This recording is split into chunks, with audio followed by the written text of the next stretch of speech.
대한민국 부동산 시장의 풍파를 견디면서 언젠가 영광을 누리겠다.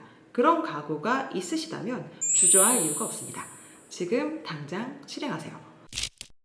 그동안 자산 관점에서의 부동산 세금에 대해서 주로 설명해 드렸는데요. 내 집을 팔 때 내야 하는 양도세나 1세대 1주택 또는 일시적 2주택 비과세, 상생임대주택 특례 이런 것들이요. 오늘도 역시 부동산 세금을 다루지만요. 보는 관점이 조금 다릅니다. 사업적 관점의 부동산 세금을 설명할 거예요. 내가 부동산 투자에 관심이 있다. 특히 본업이 있는데 나는 부업으로 부동산 투자를 해봐야겠다. 시드가 넉넉한 건 아니지만 있는 걸 잘 굴려서 부동산으로 기회를 잡고 싶다. 이런 분들께요. 부동산 매매 사업자의 핵심을 정리해 드리겠습니다. 일단 지금 투자자들이나 부업을 찾는 엔잡러 직장인들 사이에서요. 가장 핫한 주제입니다. 그래서 안 하면 손해라고 하는 영상들도 있어요. 근데 솔직히 그건 아니고요. 근데 이걸 몰라서 세금으로 나라 사랑을 실천하시는 분들이 정말 있습니다. 그런 분들은 이 영상이 돈을 벌어다 드릴 거예요. 최소 수백만 원에서 수천만 원은요. 근데 세상에 장점만 있는 게 있을까요? 굳이 사업자를 내고 부동산 매매업을 안 해도 되는 분들도 있으시거든요. 그래서 아주 솔직하게 설명해 드리겠습니다.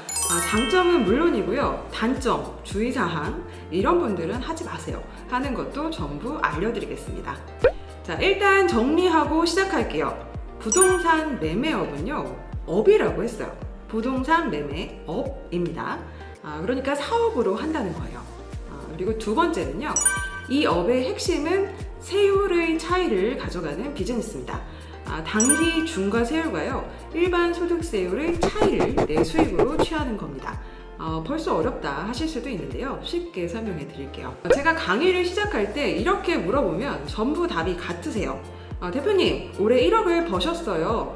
내 세금으로 7,700만 원 내실래요? 아니면 1,000만 원 내실래요? 당연히 후자를 택하겠죠? 그럼 저는 지금 당장 사업자 내시고요. 이제 열심히 투자만 하시면 돼요. 기장은 저한테 맡기시고요. 이렇게 말씀을 드리는데요. 1억을 벌어서 세금을 7,700만 원 내면요. 세후 수익률이 약 20% 됩니다. 그런데요. 1,500만 원을 내면 세후 수익률은 80%죠. 수익률이 무려 4배나 차이가 나요. 1억 벌어서 세금으로 8천만 원 가까이 낼 바에는 그냥 2천만 원만 벌고 나라에 100만 원만 내는 게 낫겠죠? 투자의 성적표는 수익률이라고 했어요. 이 개념은요, 제가 지난번 영상에서 자세하게 알려드렸으니까 참고하시면 됩니다. 수익률이라는 건 세금까지 내고 진짜 내 주머니에 남는 돈을 비교하는 거니까요. 당연히 투자를 할 때 세금을 고려해야 합니다. 일단 많이 벌고 보자 이러면서 덤볐다가는 벌어서 다 남 좋은 일 하시는 거예요. 세금으로 애국하는 거죠. 특히 부동산 투자 수익률의 핵심은요, 세금이라서 세금을 꼭 생각하고 투자를 해야 합니다. 첫 번째, 부동산 매매업은 사업이라고 말씀을 드렸어요. 매매는 사고 팔고 사고 팔고, 투자자들은 사팔사팔이라고 하죠. 이걸 업으로 하는 거예요. 왜? 돈을 벌려고요. 부동산 매매업뿐만 아니라 사실 모든 행위가 사업이냐 아니냐, 그 핵심은 돈을 벌려고 계속 그 일을 하는가 여부입니다. 그래서 개인 매매 사업자는요, 이 사고팔고를 계속적으로 또 반복적으로 해야지만 부동산 매매업이라는 사업으로 인정받을 수 있어요. 이걸 설명드린 이유는요, 두 번째, 바로 소득의 구분 때문에 그런데요. 무슨 소리야 하실 수 있어요. 우리가 평소에 돈을 벌었다 이렇게 얘기를 하지, 나 사업소득으로 얼마 벌었어, 나 근로소득 얼마야, 기타 소득이 얼마 있어, 이러진 않거든요. 그냥 올해 나 얼마 벌었지 그렇게 얘기를 하죠. 그런데 나라에서요, 세금을 매길 때는 소득을 엄격히 구분합니다. 왜냐하면 세법이 소득의 종류마다 세금 계산 방식을 다르게 정해 놨거든요. 네, 개인 소득의 종류 지금 나가고 있죠. 2배, 4근연기, 퇴양. 세법에 구분해둔 개인 소득의 종류들입니다. 법전의 순서대로 이렇게 열거가 되어 있어요. 여기서 앞에 있는 이 2배, 4근연기는 개인의 종합소득이라고 부릅니다. 1년간 번 걸요, 한 바구니에 담아서 말 그대로 소득을 종합해서 6에서 45%의 세율을 매깁니다. 그걸 다음에 5월에 신고를 하고요. 근데 여기 오른쪽에 있는 애들은 다릅니다. 퇴직소득 그리고 양도소득은 바구니가 아예 다른데요. 따로 세금을 매기기 때문에 그래요. 세법 용어로는 이걸 분류과세라고 표현을 하는데요. 소득의 특성이 달라서 그렇습니다. 퇴직소득도 그렇고 개인의 양도소득은 어쩌다 한 번 있는 소득이요. 대부분의 사람들한테 집이라는 건 그냥 어쩌다 한번 사고 파는, 즉 우발적이고 일회적인 소득이니까 따로 떼서 세금을 매길게요. 이게 바로 세법의 입장인데요. 그래서 양도소득은 개인의 종합소득과 합산 과세하지 않고 따로 떼서 6에서 45%의 세율을 매기는데요. 사실 양도세율과 소득세율은 똑같습니다. 근데 중요한 건 이 일반 양도세율은 2년 이상 보유한 부동산에만 적용이 되는 거예요. 부동산은 워낙 중요한 재화라서요. 나라가 세금으로 어떤 목적을 달성하려고 할 때도 있고 이걸로 경기를 조절할 때도 있거든요. 그래서 특별하게 집으로 투기하지 마세요. 단타는 절대 안 됩니다. 하는 의미에서 단타로 얻은 소득에는 아주 높은 세금을 매깁니다. 주택을 사서요. 1년 안에 팔면 내가 번 돈의 무려 77%, 그리고 1년이 지나서 2년 내에 팔면 66%의 세금을 내야 돼요. 선생님, 집으로 투기를 하셨네요. 제가 하지 말라니까 이분 기어이 하셨네요. 그럼 버신 거 다 세금으로 토해내세요. 그래서 시가 3억짜리 주택을 운 좋게 2억에 경매받아서 몇 달 만에 제값을 받고 팔았다면 와, 대박, 나 1억 벌었네, 이렇게 기분 좋은 것도 잠시고요. 세금으로 7,700만 원 뜯기니까 박탈감이 더 크겠죠? 그런데요, 이 소득의 구분을 옮겨줄 수가 있습니다. 단기 중과세율이 적용되는 이쪽 양도소득 바구니에서 무조건 6에서 45% 세율을 매기는 이쪽 종합소득세 바구니로 합법적으로 가져오는 거예요. 이 양도소득세 바구니는 원래 단기 매매라면 77%를 내야 하는 건데요. 사업소득은 종합소득세로 무조건 6에서 45% 세금만 낼 수 있으니까 이게 바로 부동산 매매업을 하는 이유예요. 세율의 차이를 내 수익으로 만드는 비즈니스다. 이 말을 이제 아시겠죠? 두 번째 장점입니다. 부동산 매매업을 하면요, 또 큰 장점이 단기 중과 양도세를 피하는 건 물론이고요. 내가 실제 거주하는 혹은 보유 중인 1주택 비과세에 아무 영향이 없습니다. 왜냐하면 부동산 매매 사업자가 사업 목적으로 산 주택은 집이 아니에요. 그냥 재고 자산일 뿐입니다. 명의가 새로 하나 생기는 것과 비슷한 효과가 있어요. 그래서 1주택 비과세 안 될까봐 나는 부동산 투자 못한다, 이런 분들이 있는데요. 매매 사업자를 내고 산다면 전혀 걱정할 필요가 없습니다. 세 번째, 또 강력한 이점이 하나 더 있습니다. 경비를 폭넓게 많이 인정받을 수가 있다는 건데요. 양도세에도 물론 필요경비라는 개념이 있어요. 그런데 법에 딱 정해진 것들만 인정을 받거든요. 예를 들면 부동산 공인중개사 수수료나 자본적 지출에 해당하는 수리비 같은 게 해당이 되고요. 반면 부동산 매매 사업자는요, 사업과 관련한 경비를 전부 인정받습니다. 간단한 수리 비용이나 심지어 교통비까지. 이건 실제 계산하면서 비교를 해드릴게요. 네 번째, 마지막 장점인데요. 잘못 사서 수익이 아니라 내가 손해를 봤어요. 이걸 세법 용어로 결손금이라고 하는데요. 이걸 15년까지 저축했다가 쓸 수 있어요. 이건 사업자에게만 적용하는 아주 특례거든요. 개인도 양도소득에 대해서 손해와 이익을 통산할 수는 있지만 딱 1년, 그 해에만 가능한 거거든요. 그때 사업자는요, 사업을 하면서 생긴 손해는 올해뿐만 아니라 나중에 내가 낼 수익과 상계를 해서 미래의 소득세를 줄여주는 효과가 있습니다. 그리고 그게 최대 15년이나 됩니다. 그러니까 세금을 아낄 수 있는 쿠폰을 저축한 효과와 같은 거죠. 이게 또 아는 사람들만 아는 큰 장점입니다. 그런데 이 좋은 걸 국세청이 아무에게나 해주진 않겠죠. 정부가 부동산 단타는 77% 세금을 매기겠다, 이렇게 엄포를 해놨는데 이걸 빠져나가겠다는 거니까요. 그래서 부동산 매매 사업자는 최소한 2가지 조건을 반드시 충족을 하셔야 돼요. 첫 번째, 세무서에 개인 사업자 등록을 꼭 하셔야 합니다. 부동산 업 중에 주로 부동산 개발 및 공급업으로 업종을 선택해서 등록을 하는데요. 그래서 등록 이후에는 내가 사업으로 벌고 쓴 돈을 세법에 맞춰서 기록하고 신고할 의무도 생깁니다. 그리고 두 번째인데요. 실제로 사업을 하셔야 돼요. 중요합니다. 제가 늘 강조하는데요. 세법에서 형식과 실질은 언제나 같이 간다고 했어요. 1번 요건이 세법상 형식이면요. 2번은 실질적 요건이라서 두 개 모두 중요합니다. 네, 그래서 실제 사업을 한다는 의미는요, 구체적으로 부동산 매매 사업자에게 집이란 내가 팔려고 사온 재고에 불과해요.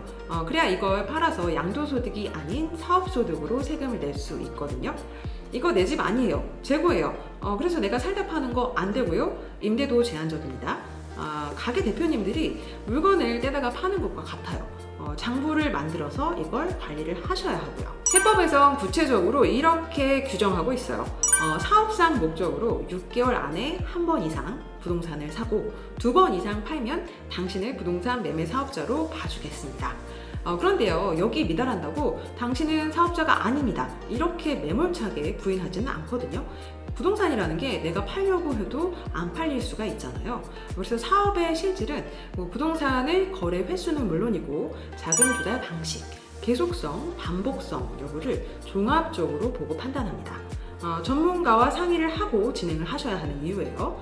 왜냐하면 나는 사업소득으로 이걸 신고를 했는데 세무서에서 선생님, 사업자 내셨지만 이건 사업이 아니죠, 양도세로 내세요 하면서 나중에 단기 양도세율 무려 77%를 적용한 그리고 가산세까지 얹은 고지서를 날릴 수 있습니다. 그럼 세금이 어떻게 달라지는지 비교해 보겠습니다.